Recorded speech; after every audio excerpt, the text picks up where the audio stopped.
जय श्री हरि। भगवान श्री कृष्ण के महान मित्र, महान सखा, महान भक्त सुदामा जी के द्वारा लाए गए 4 मुट्ठी तंदुल चिवड़े में से भगवान श्री कृष्ण ने पहली मुट्ठी खा ली और दूसरी मुट्ठी खाने लगे तो रुक्मिणी जी ने भगवान श्री कृष्ण का हाथ पकड़ लिया। उनको क्यों रोक दिया था, इसका उत्तर हम श्रीमद् भागवत महापुराण के 10वें स्कंद के 81वें अध्याय में सुदामा जी के चरित्र का श्रवण करते हुए जानेंगे। इसके साथ ही हमारा एक मुख्य प्रश्न ये भी रहेगा कि उस एक मुट्ठी तंदुल के चिवड़े के बदले में भगवान श्री कृष्ण ने अपने भक्त सुदामा को क्या दिया। हम लोगों के लिए भी ये बड़ा ही महत्वपूर्ण प्रश्न है। विदित है हम प्रतिदिन श्रीमद् भागवत महापुराण के संस्कृत श्लोकों का, जो कि भागवत का सबसे महत्वपूर्ण हिस्सा है, श्रवण कर रहे हैं। श्लोकों के साथ हम हिंदी भावार्थ का भी श्रवण कर रहे हैं, अद्भुत व्याख्याओं को सुन रहे हैं, अनेक रोचक प्रश्नों के साथ भागवत की गहराई को जान रहे हैं, अनेक चित्रों के साथ श्रीमद् भागवत को हम प्रस्तुत कर रहे हैं और श्लोक भी इस तरह से सरस विधि से गाए जा रहे हैं कि उनको सुनने में बड़ा आनंद आएगा। और श्लोक जैसे जैसे बोलते जाएंगे लेटर बाय लेटर टाइप होते जाते हैं। ये एक बड़ा ही अद्भुत और नवीनतम प्रयास है। आशा है आपको यह पसंद आ रहा होगा। उसी कड़ी में हम श्रीमद् भागवत महापुराण के 2 अध्यायों में 10वें स्कंद के 80 और 81 में श्री सुदामा जी के चरित्र का श्रवण कर रहे हैं। आज हम सुदामा चरित्र के 5वें भाग का श्रवण कर रहे हैं और यह श्रीमद् भागवत महापुराण की कथा कहते हुए आज हमें 410वां दिन चल रहा है। इसी 10वें स्कंद के 81वें अध्याय के पिछले भाग में हमने श्लोक संख्या 1 से श्लोक संख्या 7 तक श्रवण किया था। अब हम श्लोक संख्या 8 से श्लोक संख्या 31 तक श्रवण करेंगे और इन श्लोकों को सुनते हुए हम कुछ महत्वपूर्ण प्रश्नों के उत्तर प्राप्त कर सकते हैं।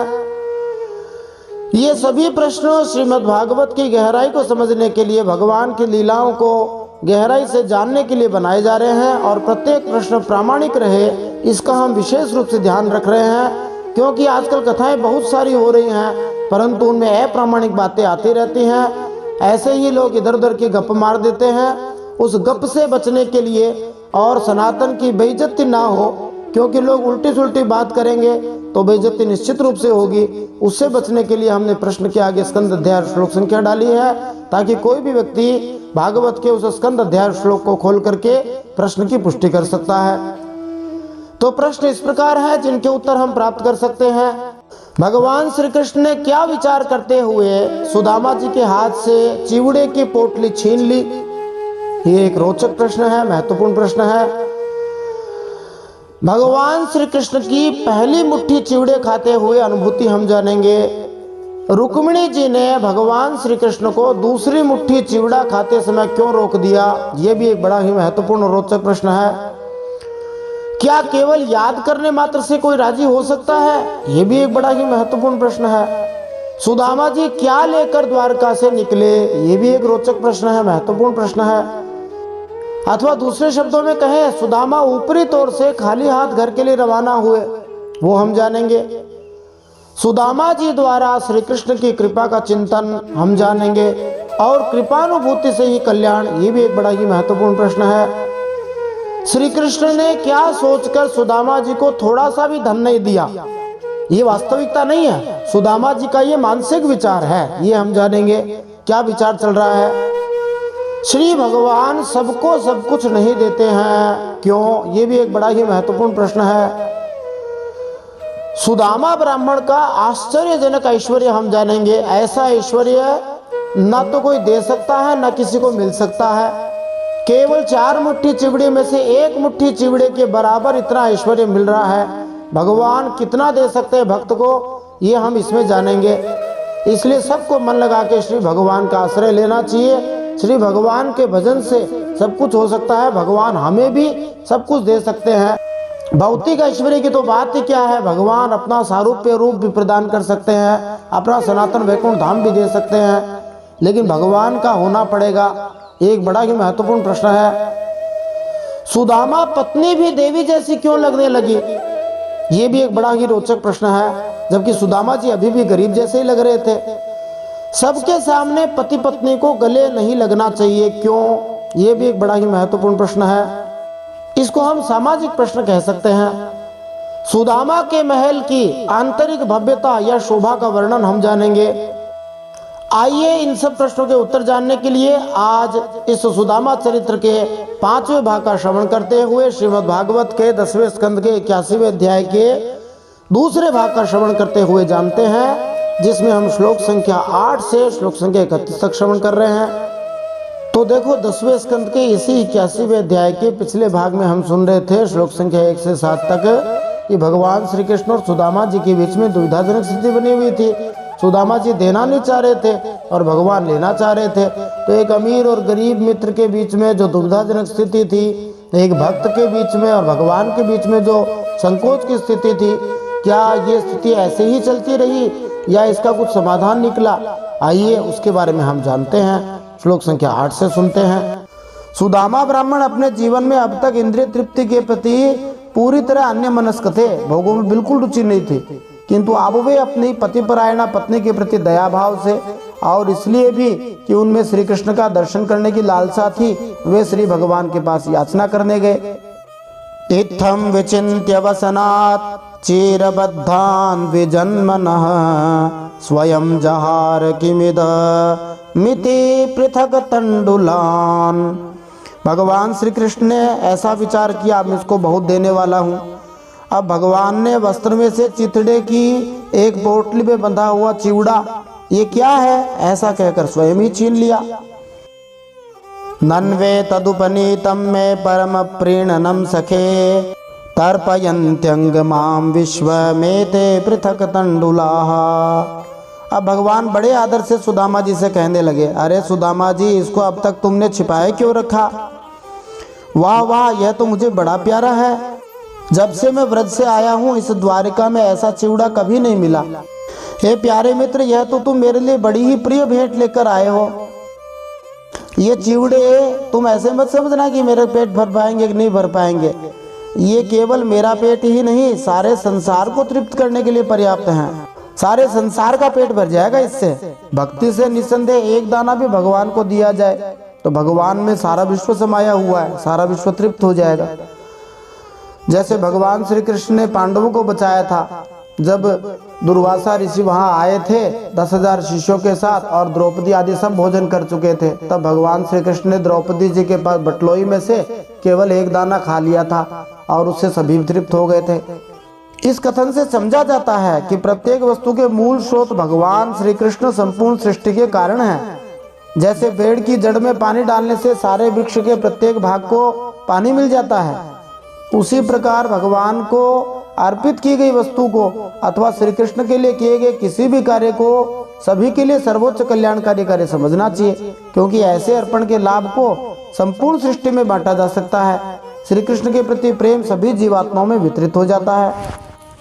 ऐसा कहकर हितिमुष्टिम सकृत जगध्वा द्वितीयां जगधुमाददे तावत् श्रीर्जगृहे हस्तम तत्परा परमेष्ठिनः। भगवान ने ऐसा कहा, फिर वे उस चिवड़े में से एक मुट्ठी चिवड़ा खा गए और दूसरी मुट्ठी ज्यों ही भरी त्यों ही रुक्मिणी जी के रूप में स्वयं भगवती लक्ष्मी जी ने भगवान श्री कृष्ण का हाथ पकड़ दिया। क्यों पकड़ा? क्योंकि वे तो एकमात्र भगवान के परायण हैं, उन्हें छोड़कर और कहीं जा नहीं सकती। इसके तात्पर्य में श्री प्रभुपाद जी कहते हैं कि रुक्मिणी जी ने मानो कहा, बस बस, क्या आप मुझे भी अब इनको दे डालेंगे? आप तो इतने उदार हैं कि चाहे जिसे अपने आप को भी दे दे, लेकिन इन ब्राह्मण देवता के लिए इतना ही पर्याप्त है। महारानी रुक्मिणी ने भगवान का हाथ तंडुल खाने से इसलिए पकड़ लिया जिससे वे और ज्यादा न खाएं। श्रीपाद श्रीधर स्वामी जी के अनुसार इस संकेत द्वारा वे श्री भगवान को ये बताना चाहती थी, आपकी इतनी सी कृपा किसी को भी अथाह धन दिलाने के लिए पर्याप्त है, जो मेरी चितवन का खिलवाड़ मात्र है। लेकिन आप मुझे इसके लिए बाध्य न करें कि मुझे इस ब्राह्मण को आत्मसमर्पण करना पड़े, जो कि आपके द्वारा एक और मुट्ठी खाने पर हो जाएगा। श्री विश्वनाथ चक्रवर्ती ठाकुर की व्याख्या है कि रुक्मिणी जी द्वारा भगवान श्री कृष्ण का हाथ पकड़ने के पीछे भाव ये है कि यदि आप अपने मित्र द्वारा घर से लाए गए इन सारे तंडुल को खा जाएंगे तो मेरी सहेलियां, सोतों, नौकरों तथा मेरे लिए क्या बचेगा? तब तो हम में से किसी को एक एक दाना भी नहीं मिल पाएगा। हम लोग 16,108 तो आपकी पत्नियां ही हैं और हमारे दास दासियां सेवक सब प्रसाद चाहेंगे ऐसे महान भक्त के हाथ द्वारा। और रुक्मिणी जी ने संकेत द्वारा अपनी नौकरानियों से कहा, इन कड़े चावलों से मेरे स्वामी का कोमल पेट बिगड़ जाएगा। श्रील प्रभुपाद जी की टीका है कि जब भगवान श्री कृष्ण को प्रेम एवं भक्ति के साथ अन्न अर्पित किया जाता है और वे प्रसन्न होकर भक्त की इस भेंट को स्वीकार कर लेते हैं, तो रुक्मिणी जी जो कि लक्ष्मी जी हैं, उस भक्त के प्रति इतनी कृतज्ञ हो जाती हैं कि उन्हें उस भक्त के निवास स्थान पर जाकर उसे विश्व के सर्वाधिक वैभवशाली घर में परिवर्तित करना पड़ता है। यदि कोई व्यक्ति श्री नारायण को अच्छी तरह से खिलाता है तो लक्ष्मी जी स्वयं ही उसके घर की अतिथि बनती हैं, जिसका अर्थ ये है कि उसका घर वैभव से युक्त हो जाता है। ऐसा वर्णन सुनकर प्रत्येक व्यक्ति को भगवान श्री हरि की श्री नारायण की उपासना आरंभ कर देनी चाहिए। यदि लक्ष्मी जी की कृपा चाहिए तो निस्संदेह श्री नारायण परायण हो जाना चाहिए। रुक्मिणी जी ने और भी कहा, एतावतालम विश्वात्मन सर्व संपत् समृद्धये अस्मिन् लोके थवा मुस्मिन् पुंसस्त्वत्तोष कारणम। रुक्मिणी जी ने कहा, हे विश्वात्मन, बस मनुष्य को इस लोक में मरने के बाद परलोक में भी समस्त संपत्तियों की समृद्धि प्राप्त करने के लिए यह एक मुट्ठी चिवड़ा ही बहुत है, क्योंकि आपके लिए इतना ही प्रसन्नता का हेतु बन जाता है। निस्संदेह है भगवान तो भावग्राही हैं। थोड़ी सी भी वस्तु प्रेम से दी जाए तो भगवान उसे अवश्य स्वीकार कर लेते हैं और थोड़ी सी वस्तु से श्री भगवान प्रसन्न हो जाते हैं। संत महात्मा कहते भी हैं, शंभु श्वेतार्क पुष्पेण चंद्रमा श्वेत तंतुना अच्युतः स्मृति मात्रेण साधवः कर संपुटैः। भगवान शंकर सफेद आंकड़े के पुष्प से प्रसन्न हो जाते हैं, चंद्रमा देवता सफेद धागे से प्रसन्न हो जाते हैं, संत महात्मा हाथ जोड़ने से प्रसन्न हो जाते हैं। इस संसार में एक ही है जो केवल याद करने मात्र से प्रसन्न हो जाए, उनका नाम है अच्युत। भगवान श्री नारायण ही याद करने से प्रसन्न हो जाते हैं। अब सुखदेव जी आगे का वर्णन बताते हैं, ब्राह्मणस्ताम तु रजनी मुषित्वा अच्युत मंदिरे भुक्त्वा पीत्वा सुखम मेने आत्मानं स्वर्गतम यथा। ब्राह्मण देवता उस रात को भगवान श्री कृष्ण के महल में ही रहे। उन्होंने बड़े आराम से वहीं खाना खाया, भोजन किया, बढ़िया दिव्य पदार्थ पिए और ऐसा अनुभव किया मानो मैं वैकुंठ में ही पहुंच गया हूँ। अनुभव क्या करना था, वे तो साक्षात थे ही वैकुंठ में, वैकुंठपति के घर में थे। स्वभूते विश्वभावेन स्वसुखेनाभिवन्दितः जगाम स्वालयं तात पथ्यनुव्रज्य नन्दितः सचा लब्ध्वा धनं कृष्णान् न तो याचितवान् स्वयं स्वगृहान् व्रीडितो गच्छन् महद्दर्शन निर्वृतः। भगवान श्री कृष्ण से ब्राह्मण को प्रत्यक्ष रूप में कुछ भी नहीं मिला, फिर भी सुदामा जी ने भगवान से कुछ मांगा नहीं। धन्य है ऐसे भक्त, वे अपने चित्त की करतूत पर थोड़े लज्जित से होकर भगवान श्री कृष्ण के दर्शनों से उत्पन्न आनंद में डूबते उतराते अपने घर की ओर चल पड़े। हमें ये स्मरण दिलाया जा रहा है कि भगवान श्री कृष्ण संपूर्ण ब्रह्मांड की इच्छित वस्तुओं की आपूर्ति का निर्वाह करते हैं, सब कुछ देने वाले भक्तों को। इसलिए समझना होगा कि वे सुदामा जी के लिए इंद्र से भी बढ़कर ऐश्वर्य देने जा रहे थे। स्वसुख अर्थात अपने आनंद में पूर्ण होने के कारण उनमें उपहार मानी वर देने की असीम क्षमता है। श्री भक्ति सिद्धांत सरस्वती ठाकुर के अनुसार अभिवंदित है शब्द बताता है कि भगवान श्री कृष्ण सुदामा के साथ मार्ग पर थोड़ी दूर तक गए थे और अंत में उस ब्राह्मण को शीश झुकाकर आदर पूर्वक शब्द कहकर उनसे विदा ले ली। वृंदावन के एक महात्मा सुनाते थे, श्री अखंडानंद जी महाराज कहते हैं, जब सुदामा जी द्वारका आए थे तब उनके शरीर पर एक ही कपड़ा था। स्नान करके पहनने के लिए न तो दूसरी धोती थी, न रात को ओढ़ने बिछाने के लिए कोई कपड़ा था। ये सब तो उनके घर में ही नहीं था, इसलिए वे एक ही धोती को तर ऊपर करके चले आए थे, नीचे भी वही ऊपर भी वही, जैसे परम श्रद्धेय स्वामी जी श्री रामसुखदास जी महाराज पहनते थे, कई वैरागी लोग पहनते हैं। जब सुदामा जी द्वारका में स्नान करने लगे तो भगवान श्री कृष्ण बोले कि लो पीताम्बर पहन लो, और यह कहकर भगवान ने सुदामा जी को पीताम्बर पहना दिया। रात्रि को ठंड से बचने के लिए भी कपड़ा दे दिया। जब सुदामा जी घर लौटने के लिए तैयार हुए तो भगवान श्री कृष्ण बोले, अच्छा सुदामा जी तुम ये पीताम्बर पहने हुए चले जाओ। सुदामा जी बोले नहीं नहीं, यह मुझे अच्छा नहीं लगेगा। उन्होंने अपनी वही फटी पुरानी धोती पहन ली। भगवान श्री कृष्ण बोले कि अच्छा चलो पीताम्बर न सही तो कोट ही लेते जाओ, ऊपर का वस्त्र ले जाओ। सुदामा जी बोले नहीं नहीं, मैं कोट पहनकर बाहर निकलूंगा तो लोगों को अच्छा नहीं लगेगा। कहाँ आपका यह कीमती कोट और कहाँ मैं गरीब आदमी, यह मैं कैसे पहनूंगा। भगवान ने कहा अच्छा कोट भी नहीं सही तो कुछ खाने पीने का सामान ही साथ ले जाओ, क्योंकि तुम्हें तो बहुत दूर जाना है। सुदामा जी ने कहा कि नहीं नहीं, रास्ते में भूख लगेगी तो कहीं मांग कर खा लूंगा, कोई चिंता मत करो। ऐसे होते हैं भक्त। अनंत कोटि ब्रह्मांड नायक के घर से निकल रहे हैं परंतु चिंता नहीं कर रहे कि रास्ते में क्या खाएंगे क्या पहनेंगे। यहाँ तो घर से निकलते तो तमाम तैयारियां करके निकलते हैं। ऐसे ही भक्तों के पीछे भगवान घूमते हैं, ऐसे ही भक्तों के अधीन भगवान हो जाते हैं। इस प्रकार सुदामा जी बिना कुछ लिए द्वारका से बाहर निकले तो बोले कि देखो भगवान श्री कृष्ण कितने ब्राह्मण भक्त हैं, उनके दर्शन से कितना आनंद मुदा है। अब सुदामा जी मन ही मन सोच रहे हैं। क्या सोचने लगे, चलते चलते कृपानुभूति कर रहे हैं। कल्याण पत्रिका का इस वर्ष का जो अंक निकला है 2079 का, विक्रम संवत का 2022 का, वह कृपानुभूति ही निकला है। निसंदेह यदि कोई भक्त अपने जीवन में श्री भगवान की कृपा को अनुभव करे तो वह परमानंद में रह सकता है। जैसे सुदामा जी कृपानुभूति कर रहे हैं। वे मन ही मन सोच रहे थे, अहो ब्रह्मण्य देवस्य दृष्टा ब्रह्मण्यता मया यद्दरिद्रतमो लक्ष्मी माश्लिष्टो बिभ्रतो रसी। सुदामा जी मन ही मन सोचते हुए चलते जा रहे हैं। ओहो कितने आनंद और आश्चर्य की बात है। ब्राह्मणों को अपना इष्टदेव मानने वाले भगवान श्री कृष्ण की ब्राह्मण भक्ति आज मैंने अपनी आंखों देख ली। धन्य है जिन भगवान के वक्षस्थल पर स्वयं लक्ष्मी जी सदा विराजमान रहती हैं।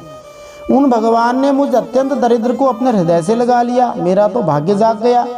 देखो जब आवरण भंग हो जाता है ना, तब ज्ञान और आनंद दोनों अलग अलग नहीं रहते हैं। सत है अविनाश और चित है स्वयं प्रकाश और आनंद है अपना स्वरूप। इस प्रकार हम सब सच्चिदानंद स्वरूप हैं। जब तक आवरण रहेगा तब तक हमको मृत्यु छूती रहेगी, अज्ञान छूता रहेगा, दुख छूता रहेगा। यही आवरण का लक्षण है। जहाँ आवरण भंग हुआ वहाँ महद दर्शन निर्वृत्ति ही, ये स्थिति सुदामा जी वाली हो जाएगी, परम आनंद हो जाएगा। और भगवान की कृपा को अनुभव सोचते हुए जा रहे हैं सुदामा जी। क्वाहम दरिद्रः पापीयान क्व कृष्णः श्रीनिकेतनः ब्रह्म बंधुरिति स्माहम बाहुभ्याम परिरंभितः। अब सुदामा जी अपनी और भगवान की तुलना कर रहे हैं। कहाँ तो मैं अत्यंत पापी और दरिद्र, और कहाँ लक्ष्मी के एकमात्र आश्रय भगवान श्री कृष्ण पाप पुण्य से रहित और लक्ष्मी जी के आश्रय हैं, तो धन की तो कोई कमी नहीं। परंतु उन भगवान ने यह ब्राह्मण है ऐसा ही समझकर मुझे अपनी भुजाओं में भरकर हृदय से लगा लिया। सुदामा जी इतने दीन थे कि वे अपनी निर्धनता को अपने ही दोष या पाप का फल मान रहे थे। ऐसी मनोवृत्ति इस कहावत के अनुसार है कि दारिद्र्य दोषो गुण राशि नासी। निर्धन होने के दोष से सारे सद्गुण नष्ट हो जाते हैं। निवासितः प्रिया जुष्टे पर्यंके भ्रातरो यथा महिष्या विजितः शांतो बाल व्यजन हस्तया। इतना ही नहीं, सुदामा जी सोच रहे हैं कि मुझे उस पलंग पर सुलाया जिस पर भगवान द्वारकाधीश की प्राण प्रिया रुक्मिणी जी शयन करती हैं। मानो मैं भगवान द्वारकाधीश का सगा भाई हूँ। अरे कहाँ तक कहूँ, मैं थका हुआ था, इसलिए स्वयं भगवान द्वारकाधीश अनंत कोटि ब्रह्मांड नायक की पटरानी लक्ष्मी देवी रुक्मिणी जी ने अपने हाथों चंवर डुलाकर मेरी सेवा करी। पुराने जमाने में चंवर डुलाया जाता था जिससे मक्खी मच्छर आदि न बैठे और हवा भी लगती रहे। शुश्रूषया परमया पाद संवाहनादिभिः पूजितो देव देवेन विप्रदेवेन देववत्। इस श्लोक में देव देव शब्द बड़ा ही सौंदर्य उत्पन्न करता है। सुदामा जी सोचते जा रहे हैं, कृपानुभूति करते जा रहे हैं। ओहो देवताओं के भी आराध्य देव होकर भी ब्राह्मणों को अपना इष्टदेव मानने वाले भगवान द्वारकाधीश ने पांव दबाकर अपने हाथों खिला पिलाकर मेरी अत्यंत सेवा शुश्रूषा की है और देवता के समान मेरी पूजा की है। धन्यभाग हो गए मेरे तो। स्वर्गापवर्गयोः पुंसां रसायां भुवि संपदां सर्वासामपि सिद्धीनां मूलम तच्चरणार्चनम। सुदामा जी सोच रहे हैं कि स्वर्ग, मोक्ष, पृथ्वी और रसातल की संपत्ति और समस्त योग सिद्धियों की प्राप्ति का मूल एक ही है, उन भगवान के चरणों की पूजा।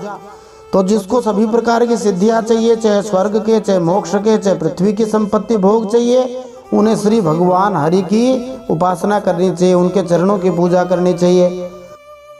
अधनोऽयं धनं प्राप्य माद्यन्नुच्चैर्न मां स्मरेत् इति कारुणिको नूनं धनं मे भूरि न ददात्। भगवान सब कुछ देने वाले हैं, फिर भी परम दयालु हैं। उन भगवान श्री कृष्ण ने ये सोचकर मुझे थोड़ा सा भी धन नहीं दिया कि कहीं यह दरिद्र धन पाकर बिल्कुल मतवाला न हो जाए, बौरा न जाए और मुझे भूल न बैठे।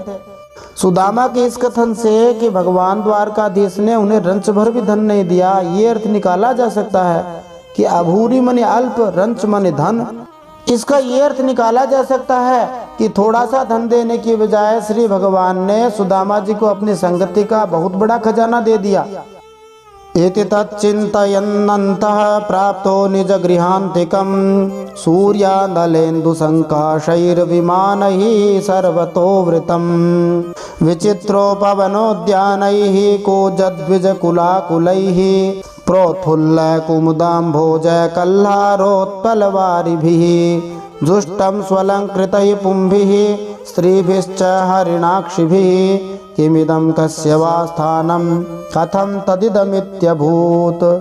इस प्रकार मन ही मन विचार करते करते वे ब्राह्मण देवता अपने घर के पास पहुंच गए। वहां क्या देखते हैं, सबका सब स्थान सूर्य, अग्नि और चंद्रमा के समान तेजस्वी रत्नों से बने हुए महलों से घिरा हुआ है। ठोर ठोर पर चित्र विचित्र उपवन और उद्यान बने हुए हैं, उनमें झुंड के झुंड रंग बिरंगे पक्षी कलरव कर रहे हैं। सरोवरों में कुमुदनी तथा श्वेत, नील और सौगंधिक भांति भांति के कमल खिले हुए हैं। सुंदर सुंदर स्त्री पुरुष बन ठन कर इधर उधर घूम रहे हैं। उस स्थान को देखकर ब्राह्मण देवता सोचने लगे, ये क्या देख रहा हूँ, ये किसका स्थान है? यदि ये वही स्थान है जहाँ मैं रहता था तो ये ऐसा कैसे हो गया?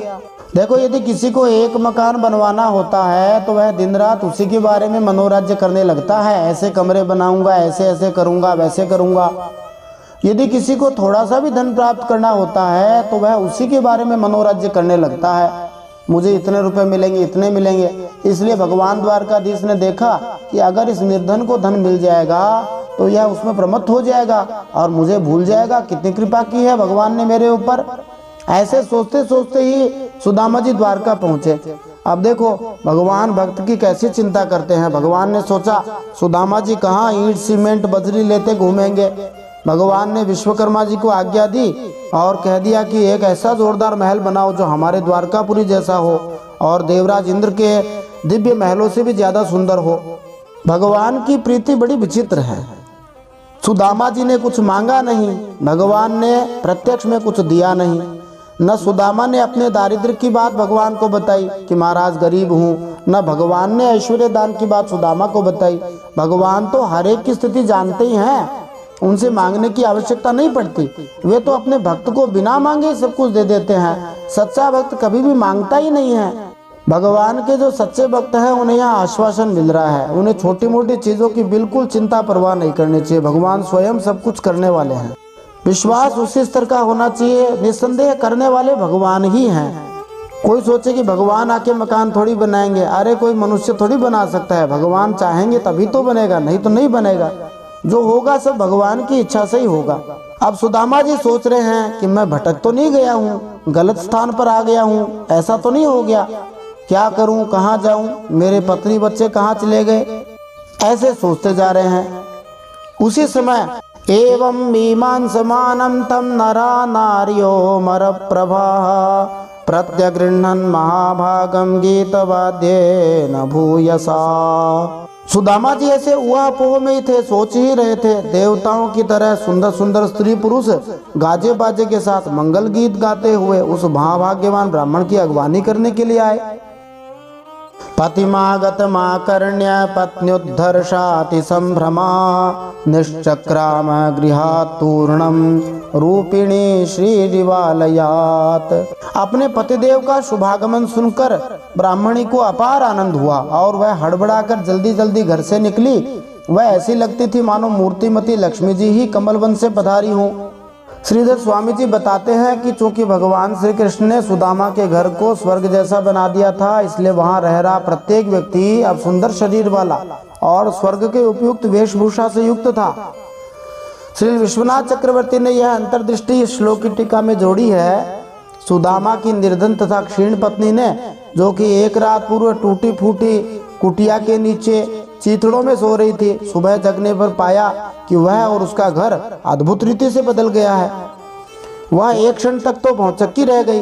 तब उसे समझ में आया कि यह ऐश्वर्य उसके पति को, जो इस समय रास्ते में कहीं होंगे, श्री भगवान द्वारा दिया हुआ उपहार है। इसलिए वह उनके सत्कार की तैयारी करने लगी। पतिव्रता पतिम दृष्ट्वा प्रेमोत्कंठा श्रुलोचना मीलिताक्षणमद्बुद्ध्या मनसा परिशश्वजे। अपने पतिदेव को आते देखते ही पतिव्रता पत्नी की आंखों में प्रेम और उत्कंठा के आवेग से आंसू छलक आए। उसने अपने नेत्र बंद कर लिए। ब्राह्मणी ने बड़े प्रेम भाव से सुदामा जी को नमस्कार किया और मन ही मन उनका आलिंगन किया, मन ही मन गले लगाया। हमारी परंपरा है कि पत्नी सबके सामने पति को गले न लगाए, पति पत्नी को गले न लगाए। ये सब मर्यादा की रक्षा के लिए होता है। इसलिए सुदामा जी की पत्नी ने मन ही मन गले लगाया। पत्नीं वीक्ष्य विस्फुरन्तीं देवीं वैमानिकीमिव दासीनां निष्ककण्ठीनां मध्ये भान्तीं सविस्मितः। सुखदेव जी कहते हैं कि ब्राह्मण पत्नी सोने का हार पहनी हुई दासियों के बीच में विमान में स्थित देवांगना की तरह अत्यंत शोभायमान और दिव्यमान लग रही थी। उसे इस रूप में देखकर सुदामा जी विस्मित हो गए। अब तक भगवान ने सुदामा जी को दरिद्र अवस्था में ही बनाए रखा। यदि सुदामा जी को भी और लोगों की तरह सुंदर बना देते तो उनकी पत्नी को पहचानने में कठिनाई होती। अब महल के अंदर की शोभा का वर्णन किया जाता है। प्रीतः स्वयं तया युक्तः प्रविष्टो निज मंदिरम मणिस्तंभ शतोपेतम महेंद्र भवनम यथा। सुदामा जी ने अपनी पत्नी के साथ बड़े प्रेम से अपने महल में प्रवेश किया। उनका महल क्या था जी, मानो देवराज इंद्र का निवास स्थान ही था। इसमें मणियों के सैकड़ों खंभे खड़े थे।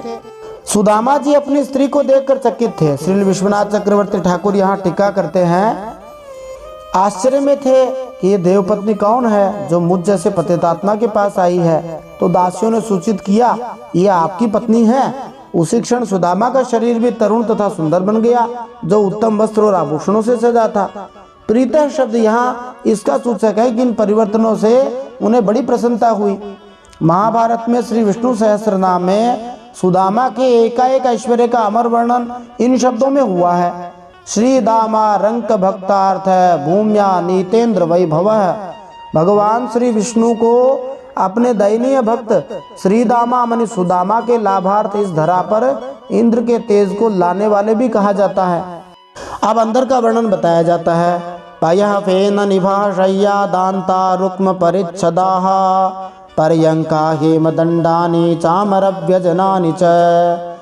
उस महल के अंदर हाथी दांत के बने हुए सोने के पात से मढ़े हुए पलंगों पर दूध के फेन की तरह सफेद और कोमल बिछोने बिछ रहे थे। बहुत से चंवर वहां रखे हुए थे। उन चंवरों में सब में सोने की डांडियां लगी हुई थी। अब और वो महल कैसा लग रहा था अंदर से सुदामा जी का, सुखदेव जी बताते हैं। आसनानि च हैमानि मृदोपस्तरणानि च मुक्ता धाम विलंबिनी वितानानि द्युमन्ति च। सोने के तो उसमें सिंहासन थे जिन पर बड़ी कोमल कोमल गद्दियां लगी हुई थी। ऐसे चंदोए भी झिलमिला रहे थे जिनमें मोतियों की लड़ियां लटक रही थी। स्वच्छ स्फटिक कुड्येषु महामारकतेषु च रत्नदीपा भ्राजमाना ललना रत्न संयुताः। स्फटिक की मणि की स्वच्छ भीत बनी हुई थी, उन पर भी पन्ने की पच्चीकारी की हुई थी। सफेद दीवार में हरे हरे पन्ने बड़े सुंदर लग रहे थे। पारदर्शी दीवार थी। रत्न निर्मित स्त्री मूर्तियों के हाथों में रत्नों के दीपक भी जगमगा रहे थे।